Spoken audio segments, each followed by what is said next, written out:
party thing. All righty. Well, like I said earlier, today we have Mr. Howard Maxwell. Like I say, Howard has spoken to us every year since the inception of the Business Association 7 years ago. And we are very appreciative of that. He started with us at Jimmy Nick's. We were at Jimmy Nick's Barbecue. Followed us over to the bowling alley. Spoke in the back of the bowling alley at Stars and Stripes. At the other place, as a matter of fact, a little short story. Last year, Howard was speaking, and it got kind of late, got kind of close time for him to be here, and he hadn't showed up yet. And he come busting through the door, all red-faced and out of breath. And I said, "Where you been?" He said, "Over at the other building." He said, "I had to call the secretary and find out where this place was at." So we do appreciate him making the extra effort and remembering where to come this year and being here for us. So, again, without further ado, Howard, I always look forward to Howard being here and giving us our legislative session update. And Howard Maxwell. I figured at some point in time you guys are getting tired of me coming back, but it isn't. Now you're paying us. Well, that's true. Now I'm going to pay a member. I told them that they finally hit me up to join today. It's like leadership Paulding. I was on the school board for 13 years and the rep for 8 years before leadership Paulding finally said, "Why don't you come over and join leadership Paulding?" I said, "Well, okay, what the heck." So I've been here 7 years and somebody finally asked me to join today, so thank you for that. Y'all got me vetted out very well, I guess. It's an honor to be with you, though. Y'all are a fun group, I swear to goodness. Y'all are fun. You're just a fun group to come out here and spend time with. I hope I can say something of at least a little benefit. If not, maybe I can get you to laugh. As my secretary, a lady used to be my secretary, and now she and I have been dating for a number of years. She keeps telling me she worked at the Capitol 35 years, retired 3 years ago, but when I get out somewhere, or she actually came back and worked part-time the last 2 years, when I'm around people, when I'm at committee meetings and getting a little intense, she keeps telling me, "Remember to use your big words. Use big words." And she says, "A big word is not a bunch of four-letter words strung together." So I try to do that when I can. She's always on me about that. We had an interesting year. This is my 13th year in the General Assembly, and I'd say this is probably the hardest year I've ever had. We had issues going on that just absolutely felt like it beat us to death. I'll hit a few of those highlights, and then we'll get into specifics. And I see you've got me a nice clock right here to make sure I don't run out of overtime. It starts beeping. Start beeping, get the heck out, right? Fixing to blow. We got the budget bill. We have to do that every year. And this year was a little easier than some of the previous budgets we've had to deal with. We had a little bit more money, about close to maybe $800, $900 million.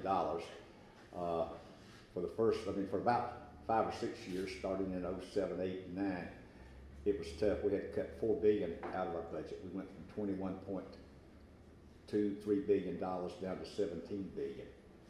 And that was not fun at all, cutting money. But now that the budget's growing a little bit, that's hard to decide what to do with the growth, because we've got state employees, we've got teachers, everybody that's been working for years, 6, 7 years without any raises, and they're expecting money. I mean, the economy's improving. They'd like to see a little more money in their paycheck. But then we got all the other things out here that's going on. Believe it or not, even during the recession and the time that was going back, Georgia was still growing. We've still got new people moving into the state.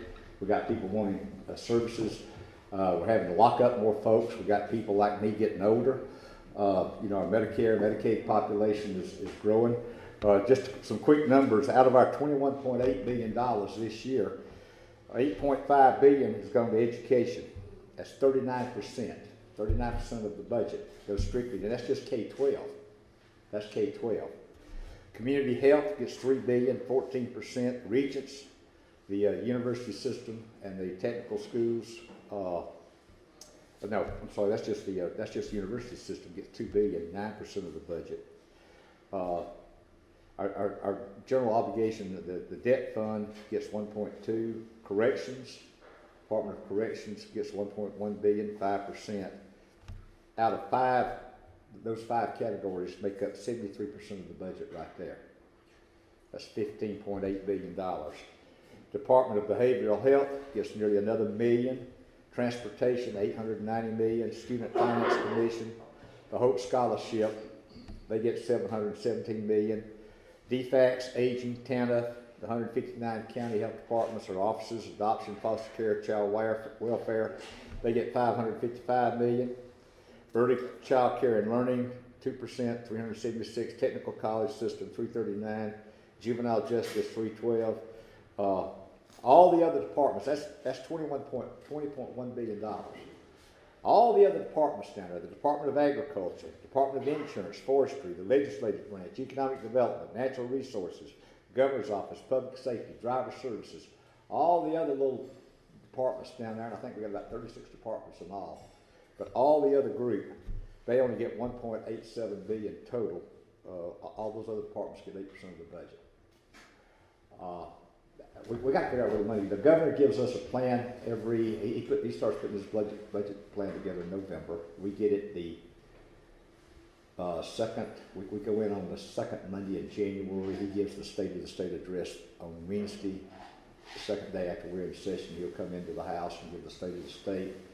And after he gets through, then we can go get the budget books. I see what his plan is, and then we start working it over in the House. And then we get to do it first. And then we send it over to the Senate and let them screw it up. My senator friends. They say they massage it. They're the more deliberative body, they say, but whatever. Anyway, we work together on it. There's always usually a conference committee that has to go back and work out the final details. Excuse me. I serve on 5 committees. I'm still on retirement. I was retirement committee chair for 4 years. I'm currently chair of regulated industries. I serve on insurance, education, and education appropriation. So we get to do, our committee gets to figure out how we're going to try to spend that $8.5 billion. We spend about 39% of the budget in our committee there. So that takes a lot of time. All the committees take a lot of time. Regulated industries, I've been chairman of that. This is my second term. The Speaker gave me that committee 3 years ago, and I won't tell you what I said when he called me in and asked me. I'd applied to get out of retirement because there was no future in the retirement committee. To start with, the retirees, they don't have money to help you out fundraising. You're not going to get any money out of your retirees. I mean, they should tell you that. So it was time for me to try to find another committee, and I applied for a few. And the Speaker called me in and said, Howard, what about taking regulated industries? And I won't tell you what I told him. Pretty much said, are you kidding me? And he said, no, I want you to do that. So this is about number 3 or 4 committee down there that people in the pecking order for. It's a very good committee. We regulate a lot of good things. Beer, wine, and alcohol are through the top. I got a whole good group of new friends this year, or 2 years ago. And they are very friendly. And then we do massage parlors and tattoo parlors and beauty shops, and got a lot of people wanting to do some fact-finding tours on some of those. We're also, we're in charge of gambling. We got a subcommittee this year. Harry Geisinger passed away 2 weekends ago. Gentleman had been in the legislature. He started off in the 60s. He ran for governor in 74, and his platform was to bring pari-mutuel betting to Georgia. And Harry's dropped the bill. He got out of the legislature. He's been back in there 10 years, and every year that he was in the legislature, he dropped the bill about pari-mutuel betting. He came to my committee for the last 3 years, and Harry come to me and said, Howard, what are you going to do about the bill? I said, Harry, what did we do about it last time? He said, you just held it. I said, well, we're going to hold it again this year, Harry. It's not going anywhere. So we never moved on it. But we had a good year. Let me talk about a few pieces of legislation, let you guys ask me some questions. I think about 13 of my bills that I signed or co-sponsored got signed by the governor this year. I'm going to go through just a few of those. I still carried 2 pieces of retirement legislation. One of them was about investing in public retirement system, investing in mutual funds. We got 2 big retirement systems, ERS and TRS. Everybody heard about TRS, Teachers Retirement, and then the Employees Retirement System. Those two funds have about 60-something billion dollars in them. And then we got about 14 or 15 other smaller retirement funds here in the state. And you got MAG. Golly, sorry. Wrong way there. We got the Georgia Municipal Association and the County Commissioners Association. And a other bunch of smaller retirement systems, probate judges, sheriffs, and peace officers and all that. I don't know what happened to my throat. That piece of turkey went the wrong way. I know the helmet movement. Oh yeah, I'm trying to remember what somebody told me about that one day. Heine maneuver? Is that what it was?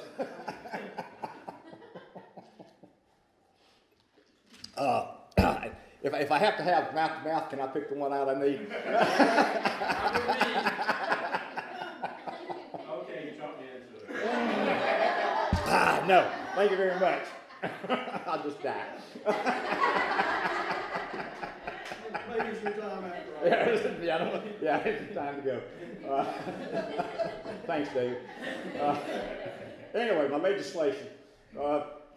Some question came up a year or so ago. These smaller retirement systems have been investing in mutual funds forever. Ever since they've been around, they invest in mutual funds.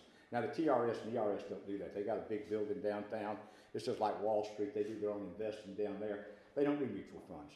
But the Attorney General, for some goofy reason, somebody in the Attorney General's office wrote last July 14, said, it's not clear in Georgia law whether the smaller retirement systems are actually able to invest in mutual funds. Well, hell, we've been doing it 30 years. But it scared them to death. So they came to me this year and said, you know, we got to do this. We can't do anything else. We got to have mutual funds. So I said, well, y'all tell me what you need me to do, and I'll get it dropped. But anyway, I got that dropped, got it carried, got it through the House and Senate, and the governor signed it on May the 6th. And it says, pursuant to what you've been doing for the last 30 years, go ahead and keep investing in mutual funds. We're not going to change it. I mean, God. But anyway, we got that done. Then there was another little firefighter pension fund. They wanted to make a lot of changes with the firefighter pension fund, so I carried it. Got it through the House with no problems. Got it over in the Senate, and it got all balled up in the Senate, and they really needed this thing done. Really, really needed it done. Day 30, I couldn't get it out of Senate rules. Jack Leggers over there wouldn't get it out for me, so. But that's all right. I found another vehicle over there on day 40 that was coming through the Senate. So I talked to my buddy that had the bill in the Senate, and it was in the same code section. I said, listen, I need a horse to ride here. So we went to Legislative Council, took my little bill, added onto his bill. He went to the Senate, went in the well, presented both the pieces of legislation, got mine and his both through, and the governor signed it. So, you know, there's other ways to skin a cat down there. And that's why it gets fun the last few days of session. When you've got something hung up and can't get it out, you look for a horse to ride. And or as we say, we find another piece of legislation. They have been pieces where we'd put 5, 6, 8, or 10 different pieces of legislation on one bill. And the governor's office would call us and said, that damn Christmas tree bill, they call it the Christmas tree bill now when it gets lit up with everything. But that's fun. Anyway, I got that done. There was another bill here that Steve Turner in Paulding County brought me 2 years ago. Y'all know, some of y'all know Steve. He's one of the chief building inspector. He'd come down about a piece of legislation through the BOAG, Builders Officials Association of Georgia. They do a lot of training. They monitor all the inspectors in the state, and they do training not only in Georgia, but about 8 different states. They've been around since '58. But a building inspector could be catching dogs one day, and he could go down and take a course on a computer and pass it and wind up being eligible to be a building inspector. Had no background in building or no nothing. But because he'd set out and taken a CCCI course, I think it was, on a computer, he would be eligible to do that. Steve came to me last year and said, we want to have BOAG be the backstop in authorizing or giving the permits or what sort of word, licensing these inspectors. We want them to have some experience. Now you got to be licensed in the trade, which is plumbing, electrical, mechanical engineering, heating and air, building itself or whatever. They want to have a license in those trades, or they've got to have a certain years of experience and meet certain criteria through the BOAG. And I said, well, that sounds good to me. So we started working on it last year, couldn't get it all done. I brought about 15 people in this year from all over the state that were BOAG officials. Bottom line, we sat down, got a good piece of legislation, got it through the House and Senate and got it passed. And it was House Bill 341, and the governor signed it on May the 6th. Another bill that I was proud of that I co-signed on was the House Bill 91. I was the second signer on that one. That was the bill that allowed about 8,000 former students in the state of Georgia to get their high school diplomas now. That was the one, you know, you remember back when and I've got a nephew that went to school 12 years, could not pass the science and math portion of that dadgum graduation test, high school graduation test. He took it about 5 times. He graduated in 99, or should have graduated in 99. He got a certificate of completion. I talked to him about a week or so ago about something else, and I said, you know, we passed this bill that, and he's a laid-back boy. He works for the county in the road department. Good old laid-back, just a good old redneck, love him to death. He wants to ride his 4-wheelers everywhere, have the Confederate flag, and you know, when he was in high school, they couldn't bring the Confederate flag in, so he had it sewed inside his cap. So he'd wear his ball cap and your hat, but he had the Confederate flag sewed inside it. And just a good old boy. I didn't think it would really matter to him one way or the other, but I talked to him about 2 weeks ago and told him, I said, you know, we passed a bill. All you got to do is go up here, go online through the school board, and put your name in the hat, and they'll pull your records and see when they can get you your diploma. Well, by golly, that tickled him to death. He was really excited about this. His mama called me and said she'd talked to him, and said it just tickled him to death that that's available now. He wants to get this diploma. And I thought, but when I talked to him years ago, I said, you gonna go back and take that test again? He told me in a few words, no. He's done with it. He's done with it. But that's about 8,000 students. We got that passed. The governor signed it. And they're going to go back through their schools and can get their diploma now. And that's going to help them. That's going to help them in, you know, there's a GED. Some of them could have taken the GED, but you can't even get in the military now without a GED. I mean, without a high school diploma, they don't even take GEDs anymore. But I was real proud of that piece of legislation. Another one that I co-signed on. Have y'all ever heard of anybody going out now and stealing your catalytic converters off of cars? Yes. Yeah. There's a, Platinum. They was going through down at parking decks in Atlanta. Somebody lay down on one of those little rollers and roll one of just rows of cars, cutting off the catalytic converters, throwing them out the side. One guy coming along picking them up, and they can strip 25 to 30 cars in just a few minutes. They get maybe $200-300 a piece for them. Cost you $2,000 to repair your car. So I worked on a metal recycling bill a few years ago when they were stealing copper. Everybody was stealing copper, stealing air conditioners. Our church lost 3 air conditioners one time, I know. We tried to get that stopped by going through the recyclers. The recyclers couldn't pay cash. They had to write a check. You had to have an ID of everybody that brought anything into the recyclers. But anyway, they move on to something else. We took batteries out. We took batteries off the list. Now they're stealing batteries. All the farmers in South Georgia, they can't leave a tractor or anything out in the field because they come back the next day and their battery's gone.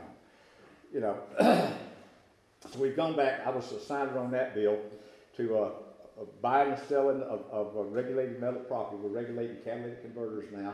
Put batteries back on there and 2 or 3 other things. Trying to find ways to stop these damn thieves that just. I told people if the damn people would work hard at making an honest job as they do going out here and trying to be crooks, they could probably make some money. Amen. You know, they'll work harder out here being a damn crook than they will trying to you know, trying to make an honest living. I'm sorry, I got to think about big words again. Sorry. That was a couple of bills I worked on. Now in my committee, let's see, I'm trying to think if there's anything else. That was I think the big ones I did. I had a couple others. Oh yeah, this was important. Special license plates for motorcycles. God, yeah. Veterans motorcycle plates. Now, you know, you couldn't get a veterans tag for your motorcycle. Somebody wanted that. So I said, yeah, I think I'm the only one in the house now that's got a motorcycle. So they came to me and asked me if I'd carry that bill. So veterans can now get a special plate for motorcycles. They didn't ask you if you could ride it. No. But they asked me if I could, yeah, they did, yeah, that's true. They did ask me if I could ride it. Luckily I have been able to. But we got that done. In the two things that wore us out this year that was very, very tough to deal with. We had a hard time. The governor's education school takeover plan. Y'all heard of that? Yeah. There's about 140 something schools in the state that have been receiving failing grades under these whatever the levels of academic achievement. They've never passed and never been able to get a passing score on their academic achievement in their school. There's like 44 schools, I think. Been doing that for years. Tried to figure out a way to help them. A lot of people were against this plan. I was for it. I said, well, you know, I mean, what else? They're failing now. They've been failing for years, 5, 6, 7 years. We've got a generation of kids going through failing schools. So let the governor try this plan.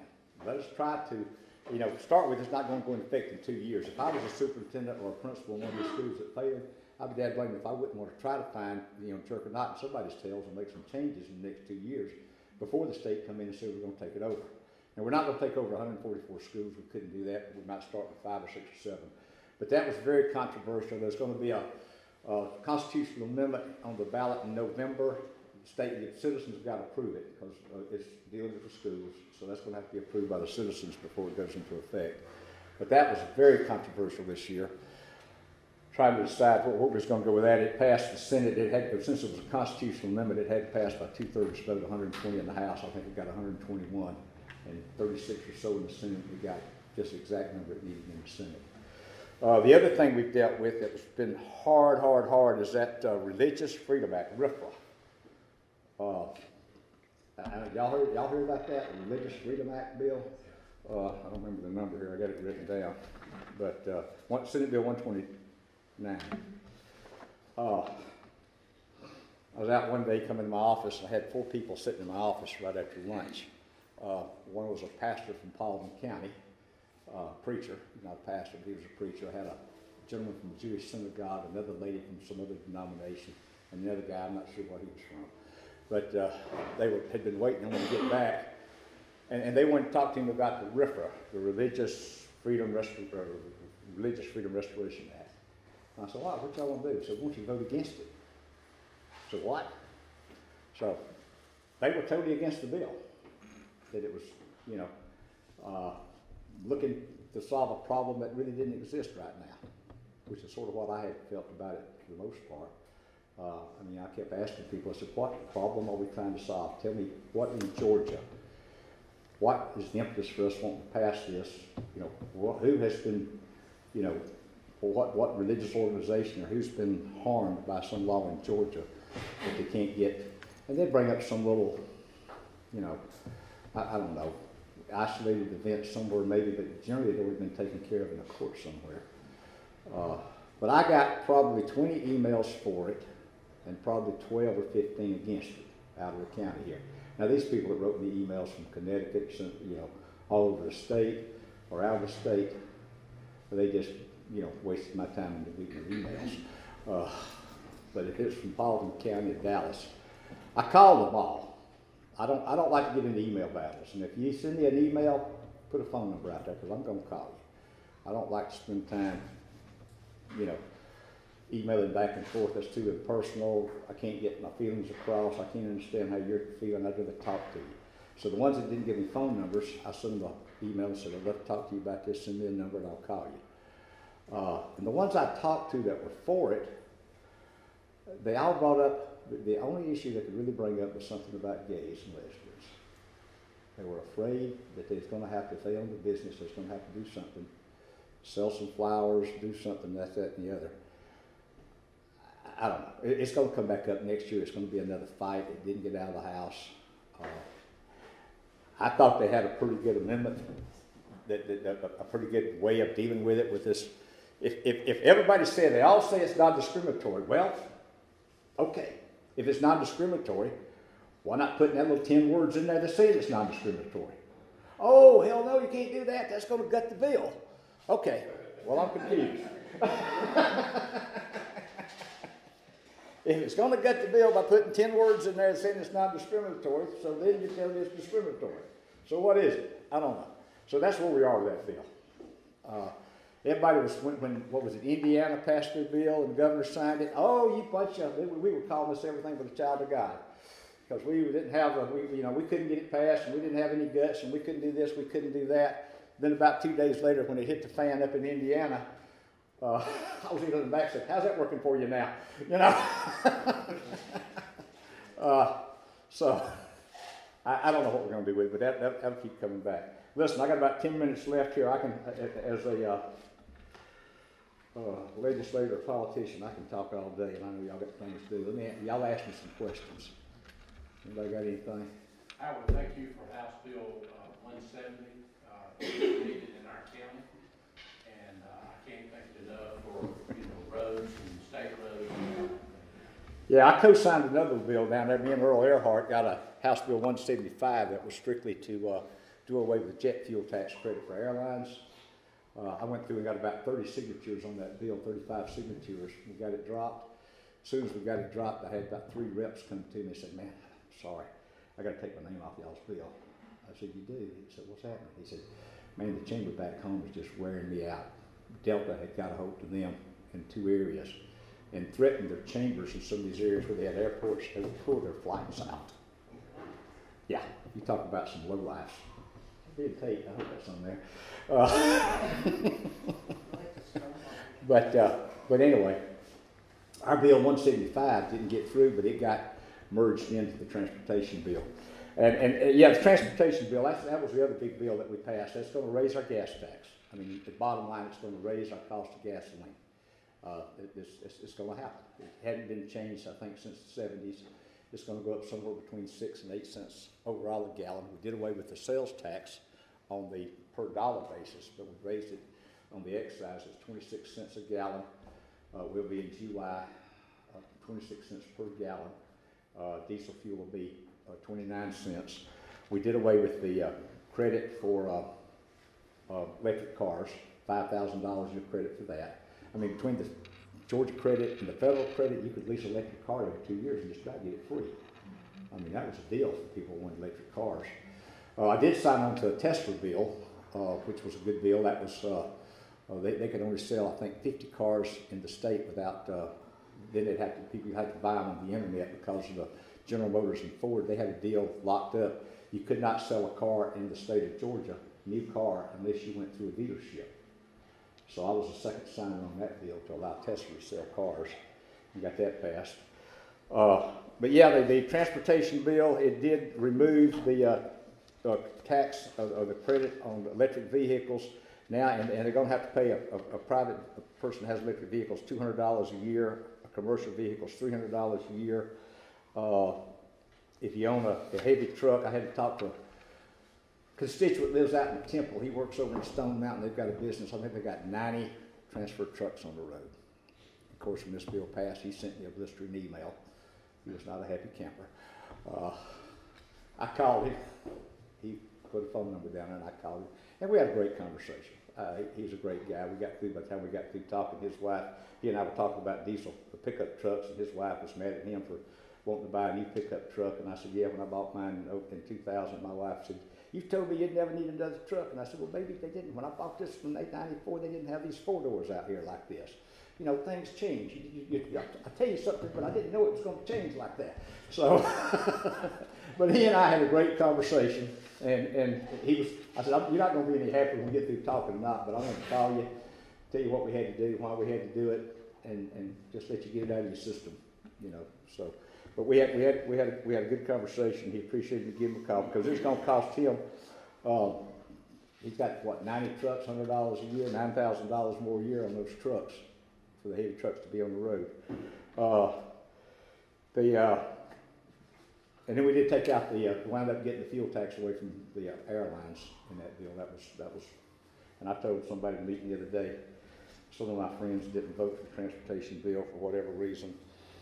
I said, well, I was about to the point if Satan himself was involved up in that bill, just getting that money away from the airlines, I'd probably have to vote for it. So it was just something that I felt strongly about. A couple other bills that came through. We did anybody ever do Uber? Y'all ever go downtown and ride Uber, Lyft, or anything like that? No, Huh? I got Uber on my app right here.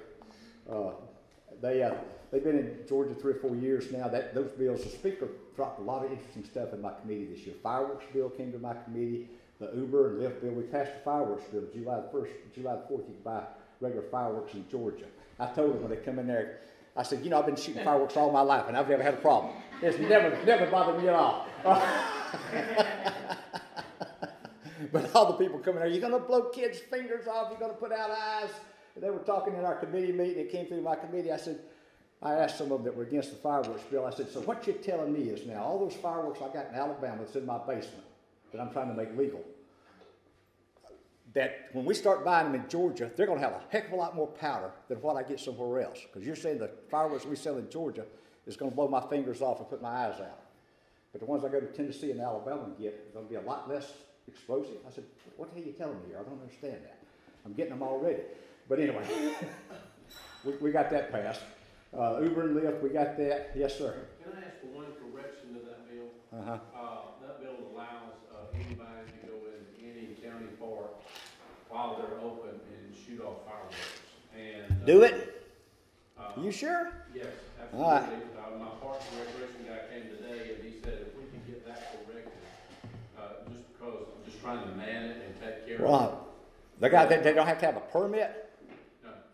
All right, we need to correct that then. I didn't know that was in there. That's in the bill, so if we get that All right, corrected, that'd be wonderful. Now, the guy that carried that bill is not going to be there next year, so we'll have to talk about that. That shouldn't be in there. I don't know how that goes. I tried to keep in there. I got calls from Boy Scouts and private groups, that fundraisers. They wanted to make sure we kept it so that people come in. Boy Scouts sell fireworks? I can't believe the little Boy Scouts will do that. I said, think about it. 8, 9, 10-year-old boys, what do they like more than anything is shoot fireworks? You know, I'm 66. I still love it. If I go to the lake, we'll get $200 to $300 worth a day, and me and my grandkids go out there and shoot them. We'll have bottle rocket wars, light them and throw them at each other. My daughter I have to send my daughter in when we do that. All right, 6 minutes left. That was some of the things. The Uber and Lyft came through my committee. We had a ball with Uber. The Uber and Lyft came in, and they hadn't paid taxes. They've been here 4 or 5 years, I guess. Never paid taxes. We called them in and said, okay, we got to talk about a little tax situation. First thing they told us, people from California, everywhere that came down, said, well, it's just not in our business plan to pay taxes. Is that all you gotta do? Yeah, that's what I said. I said, damn, I wish I'd thought of that and not put it in my business plan. It wasn't in the business plan. Well, let me tell you something. It is now. We had to come to Jesus meeting with them. I had to meet with them all session. And we'd meet with them, they'd reach an agreement, go outside, and they'd come back and say, well, Mr. Chairman, we just don't think that's really going to work for us. And we'd meet again about a week before the end of the session. I got them in a room, big room, got them all in there, and I said, here's your 3 options. You're going to come up with something that we've already agreed on, or else door number 1 is going to be what I come up with, which is you're going to pay the same taxes as the taxi drivers and everybody else. Or door number 3 is going to be, we're going to deregulate the whole blame thing, and you're going to have to deal with 400 or so cities and 159 counties. I said, you better make your choice. So they decided to go with door number 1. But we had fun. All right, 4 minutes left. I'll hang around if anybody's got anything. I know y'all got things to do. But thank you for letting me come down. Always enjoy it.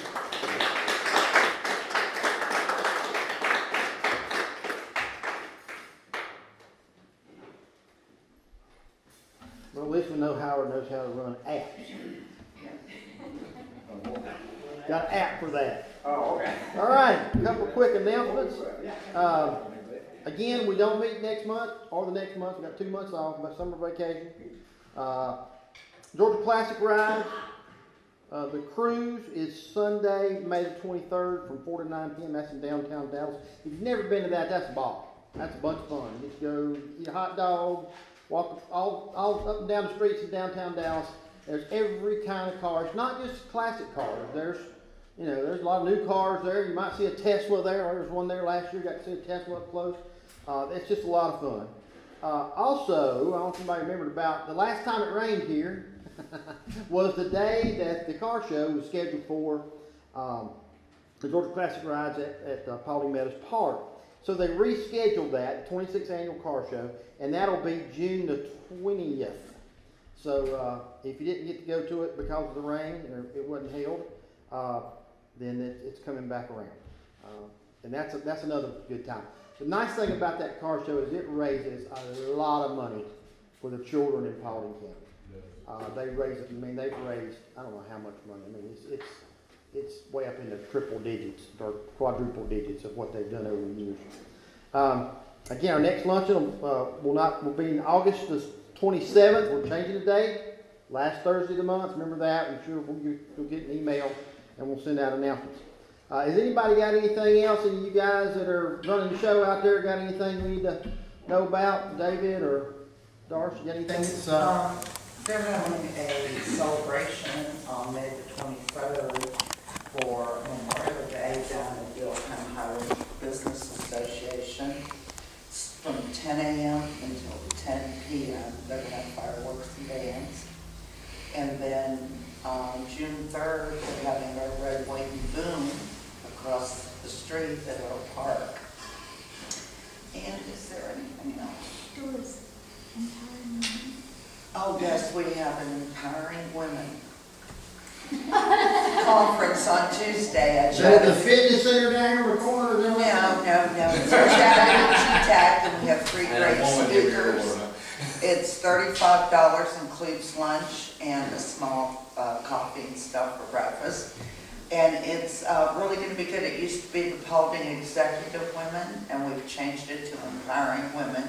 And it's this Tuesday at Chattahoochee TAC. Registration you can do online or the day off at Chattahoochee TAC. And it's in Building B. And let's see, is there anything else happening? Well, a couple of things on the Business Association side. We are going to do a major revamp this summer while we're off.